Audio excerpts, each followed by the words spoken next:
चलिए दोस्तों, आप सभी को नमस्कार। मेरा नाम जगदीश यादव है। सभी दोस्तों को मेरा नमस्कार। मैं जगदीश यादव। आज हम ट्री डायग्राम की मदद से अलजेब्रा मेथड को समझाएंगे, जो कि लीनियर इक्वेशन को सॉल्व करने में काफ़ी मददगार है। तो देखते हैं कि लीनियर मेथड की algebraic interpretation and graphical interpretation क्या हो सकती हैं। सो आज बेसिकली हम लोग जो डिस्कस करने वाले हैं वो अलजेब्रा मेथड को डिस्कस करेंगे। ओके, सो हम लोग जो जिस सिस्टम को डिस्कस कर रहे हैं that is basically the algebra. So हम लोग डिस्कस करेंगे algebra.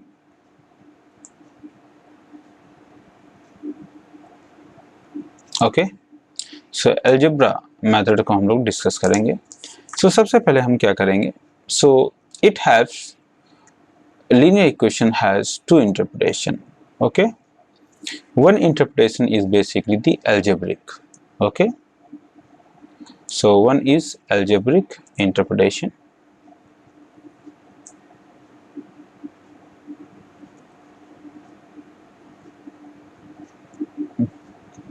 and next one is basically the graphical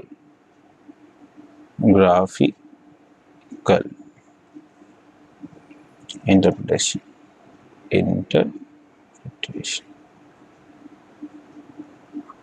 okay, so the thing is, सबसे पहले हम लोग क्या करते हैं, सिंस हम अलजेब्रा मेथड का इस्तेमाल कर रहे हैं, सो लीनियर इक्वेशन को हम स्टैंडर्ड फॉर्मेट में लिखेंगे। ओके, सो स्टैंडर्ड फॉर्मेट आपका क्या होता है, स्टैंडर्ड फॉर्मेट होता है आपके पास में that ax plus by plus c equal to 0। Okay, फिर जो भी इक्वेशन दे रखी है उन इक्वेशन को हम लोग कंपेयर करेंगे। ओके, कंपेयर करने के बाद में हम लोग चेक करेंगे, क्या चेक करेंगे, हम लोग चेक करेंगे कि हमारे पास में क्या a1 upon a2 is not equal to b1 upon b2 is not equal to c1 upon c2 है, या फिर हम लोग चेक करेंगे क्या a1 upon a2 is equal to b1 upon b2 is equal to c1 upon c2। इस condition को check करेंगे, या फिर हम लोग चेक करेंगे that a1 upon a2 is equal to b1 upon b2 is not equal to c1 upon c2। Okay, so हम basically इन तीन केसेस को हम चेक करते हैं, इनमें से कोई भी एक केस सेटिस्फाई होगा। तो सपोज मेरा ये केस सेटिस्फाई होता है तो इसका मतलब ये है कि it has unique solution. Okay, it has unique solution, unique solution. और यूनिक सॉल्यूशन का मतलब होता है that exactly one solution a system has. Okay, exactly one solution. Okay, and your system will be consistent. Okay,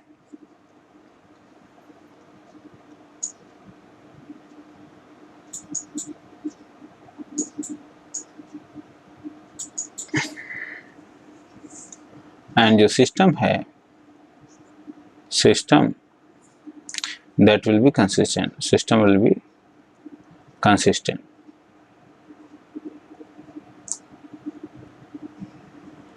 okay, so next देखते हैं, suppose हमारे पास में ये कंडीशन होती है। सो दिस कंडीशन का मतलब होता है that system has infinite solution, infinitely solution।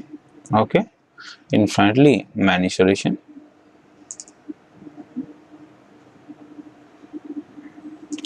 अगर ये मैनी सॉल्यूशन सिस्टम के पास में है, इट मीन सिस्टम जो होगा वो डिपेंडेंट होगा, डिपेंडेंट सॉल्यूशन होंगे उसके पास। और अगेन सॉल्यूशन एग्जिस्ट करता है तो सिस्टम आपका क्या है, कंसिस्टेंट है, कंसिस्टेंट है। ओके, थर्ड केस आते हैं। सो थर्ड केस में बेसिकली क्या है आपके पास में, अगर ये सिचुएशन होती है तो इट मीन्स कि ये no solution, no solution it have, and basically the system is inconsistent, system is inconsistent. Okay, so basically ये आपका जो था वो एल्जेब्रिक इंटरप्रिटेशन था किसी भी लीनियर इक्वेशन को। नेक्स्ट हम बात करते हैं ग्राफिकल इंटरप्रिटेशन की। ओके, सो अगला हम जो पढ़ेंगे वो हमारे पास में होगा ग्राफिकल इंटरप्रिटेशन। ओके, सो ग्राफिकल इंटरप्रिटेशन भी आपके 3 केस बनेंगे। इसको पहला केस क्या बनेगा, so there is a 3 case.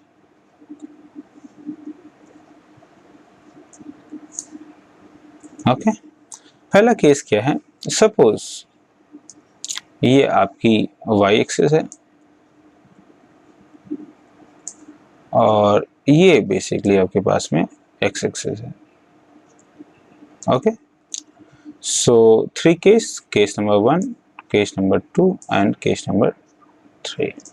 Okay, so suppose आपके पास में एक ये स्ट्रेट लाइन इक्वेशन है और एक ये स्ट्रेट लाइन इक्वेशन है। Okay, so this will be the intersecting point. Okay, so let we consider that these points are 4, 2 and the equations are, that is equations are basically x minus 2y equal to 0. Okay, और दूसरी equation है 3x plus 4y equal to 20. Okay, so this particular point is known as intersecting point. So intersect. Okay,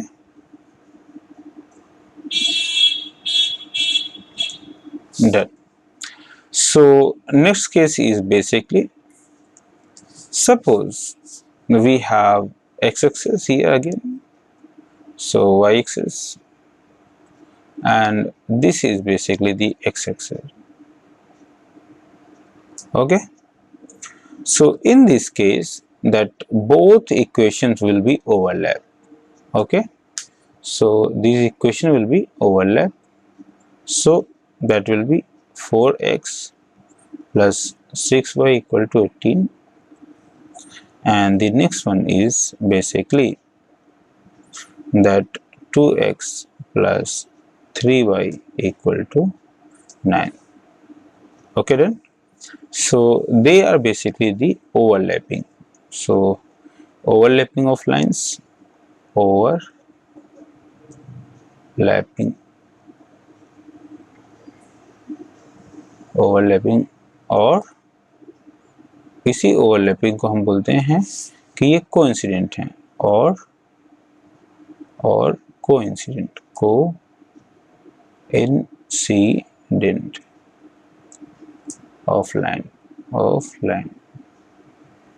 okay, next जो हमारे पास तीसरा case है, so third case is, क्या है आपके पास में थर्ड केस, चलिए देखते हैं। सो तीसरा जो केस है आपके पास में, सपोज ये आपकी x एक्सिस है, ये सपोज y एक्सिस है, and this is suppose x axis. Okay, so if two lines are parallel to each other, अगर दो लाइनें एक दूसरे को पैरेलल हैं, लेट एक इक्वेशन आपकी है x 2y minus 4 equal to 0 and that is equal to x plus 2y. Okay, so एक इक्वेशन ये है, और दूसरी इक्वेशन सपोज मैं लेता हूँ 2x plus 4y equal to 12.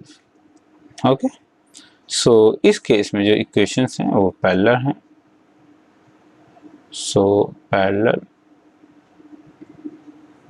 Lines. Okay, so I hope so आपके लाइंस पैरेलल कब होंगे, कोइंसिडेंट कब होंगे और वो इंटरसेक्टिंग कब होंगे, ये नेचर भी आपको समझ में आ गया होगा। अगर नहीं आया तो आप अगेन दोबारा वीडियो देखिए, पॉज करके देखिए, कंटेंट को नोट डाउन कीजिए। फिर भी अगर कोई कमेंट या क्वेरी है तो आप मुझे ईमेल कर सकते हैं, आप मुझे कमेंट कर सकते हैं। आपका जवाब जल्द से जल्द मैं देने की कोशिश करूँगा।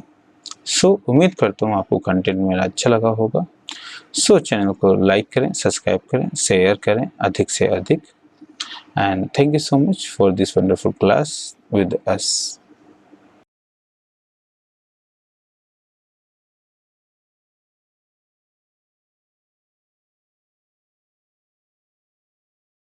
सभी दोस्तों को मेरा नमस्कार, मैं जगदीश यादव। आज फिर इस वीडियो में हम लोग डिस्कस करेंगे एक तीसरे मेथड के द्वारा। सो इस वीडियो का जो टाइटल है वो क्या है, tree diagram to solve the linear equation. So आज जो हम लीनियर इक्वेशन सॉल्व करेंगे वो हम मैट्रिक्स की मदद से करेंगे। ओके, मैट्रिक्स की मदद से करेंगे। अभी तक आप लोग पढ़ चुके हैं, किससे पढ़ चुके हैं? आप लोग अलजेब्रा के थ्रू पढ़ चुके हैं, अलजेब्रा के थ्रू पढ़े थे और क्रैमर रूल के थ्रू पढ़े थे, क्रैमर रूल के थ्रू पढ़े थे। आज जो हम बात करेंगे वो बेसिकली मैट्रिक्स या फिर एडजॉइंट मेथड की बात करेंगे। Adjoint method. okay, so that is basically so method number 1, method number 2 and method number 3. okay, so basically ये वीडियो, अगर आप लोगों ने ये वीडियो नहीं देखी तो ये वीडियो नंबर 1 होगी एंड ये वीडियो नंबर 2 होगी और ये वीडियो नंबर 3 है। ओके, तो चलिए देखते हैं कि हम लोग इसको क्या करेंगे। सो अगेन एक लीनियर इक्वेशन को सॉल्व करने के लिए तो सबसे पहले हम लोग again we will find out that ax equal to b. Okay, हम सबसे पहले क्या करेंगे, एक मैट्रिक्स फॉर्मेट में बनाएंगे। नंबर 2 हम स्टेप नंबर क्या करेंगे, इसको चेक करेंगे। दैट अगेन इसको हम चेक करेंगे। क्या चेक करेंगे? That this particular matrix is basically in the format of ax equal to b or it is the format of ax equal to matrix O.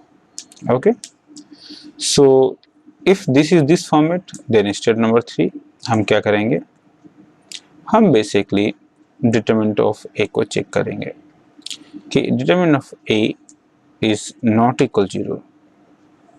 it means a is non-singular matrix, so that means that a is non-singular.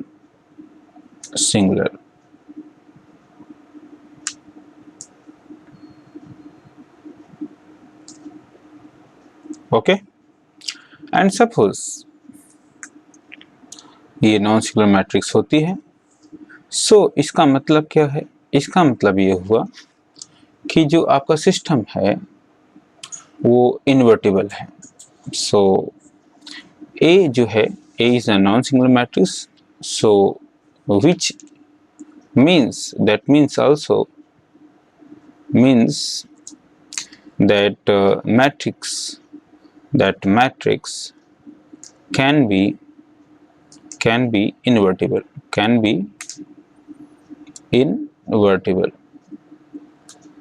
okay, invertible. So invertible means what? That a into b is equal to b into a is equal to I of n into n. Okay, so system अगर आपका a का determinant 0 नहीं होता है तो इसका मतलब वो सिस्टम नॉन सिंगुलर है। और जो आपकी अगर आप a और b का मल्टीप्लाई करते हैं तो वो आइडेंटिटी a के बराबर होने चाहिए। ओके, अगर ऐसा होता है तो हम सिस्टम का सॉल्यूशन निकाल सकते हैं। और सिस्टम का सॉल्यूशन कैसे निकालेंगे? सो system has solution and that will be x equal to a inverse of b. So a inverse की जो वैल्यू होती है वो क्या होती है, adjoint of a with respect to determinant of a into b. Okay, and moreover it is the basically cofactor matrix का transpose होता है, multiply with b and divided by determinant of a. Okay, so that will give you the solution of xyz. So this particular things means, so इसका मतलब ये हुआ कि आपका जो system again has unique solution. So system has unique solution, और unique solution को ही हम बेसिकली कहते हैं कि system has exactly one solution, exactly one solution. Okay, so overall system is consistent. So system is consistent. Okay, चलिए ठीक है. सो आपको समझ में आ गया होगा कि सबसे पहले हम लोग क्या करेंगे, हम लोग ए एक्स इंटू बी के फॉर्मेट में लिखेंगे. ए डिटरमिनेंट को चेक करेंगे कि वो सिंगुलर है नॉन सिंगुलर. अगर नॉन सिंगुलर होता है तो इसका मतलब ये है कि वो सिस्टम आपका इन्वर्टिबल है, कि that A into B and B into A वो बराबर होंगे और आई के बराबर होगा.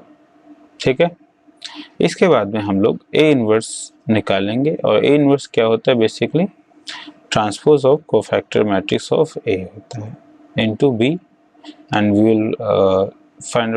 Will get the solution of x y z. Okay, moreover अगर हमारे पास में ये केस होता है दैट कि ए एक्स इक्वल टू 0 मैट्रिक्स होता है, तो यहाँ पे हम क्या करेंगे, सो यहाँ पर भी हम सबसे पहले चेक करेंगे कि determinant of A is equal to 0 और not. So A equal to 0 है, इसका मतलब हुआ कि आपका जो ए है, it means that A is singular matrix. A is a singular matrix. Since it is singular, so matrix cannot be invertible, so it can't be invertible. Okay, ये invertible नहीं हो सकती. So इस केस में हम क्या करेंगे, इस केस में हम फिर से चेक करेंगे that adjoint of A dot B is equal to 0 or not.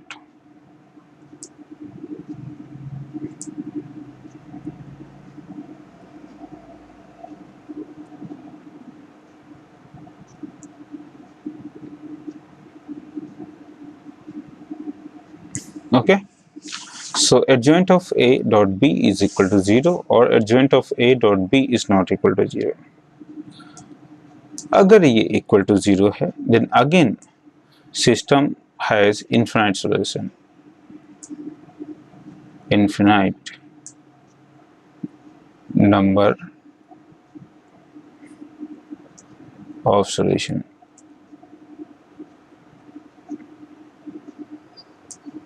Okay, so infinite solution means system आपका क्या है, कंसिस्टेंट है.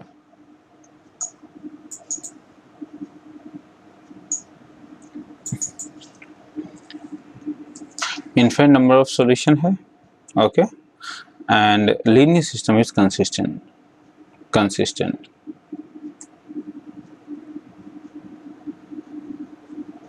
ओके, सो अगेन अगर ये j बराबर नहीं होता, adjoint of a dot b is not equal to 0, इसका मतलब ये हुआ कि सिस्टम हैज नो सॉल्यूशन. और अगर सॉल्यूशन सिस्टम के पास में नहीं एग्जिस्ट करते हैं, देन आपको फर्दर सॉल्व करने की जरूरत नहीं है। Okay, it mean system is inconsistent. Okay, so I hope so. Singular matrix क्या होती है, नॉन सिंगुलर मैट्रिक्स क्या होती हैं, सिंगुलर है तो क्या इन्वर्टिबल एग्जिस्ट करेगा या नहीं करेगा, joint of A into B हम कब निकालेंगे कब नहीं निकालेंगे। आई होप सो ये चीज़ें भी आपको समझ में आ गई होंगी। तो इस केस में सिस्टम कंसिस्टेंट तो है और यहाँ पे जो है कोइंसिडेंट नेचर होगा। Okay, coincident.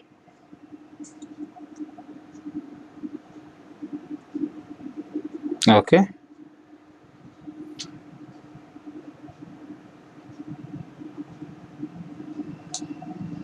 कोइंसिडेंट, और यहाँ पे आपके सिस्टम्स क्या होंगे, पैरेलल होगा।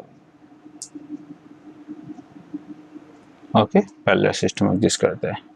So again I hope so अगर आपको वीडियो एक बार समझ में आ गई है तो बहुत ही अच्छी बात है। अगर नहीं आई है तो उसे आप दोबारा रिवाइज करें। अगर कोई क्वेरी कोई डाउट है तो मुझे कमेंट करें। उम्मीद करता हूँ आपको कंटेंट समझ में आया होगा। अगर समझ में आया तो मेरे चैनल को लाइक करें, सब्सक्राइब करें और शेयर करें अधिक से अधिक। Okay, thank you so much for this wonderful class.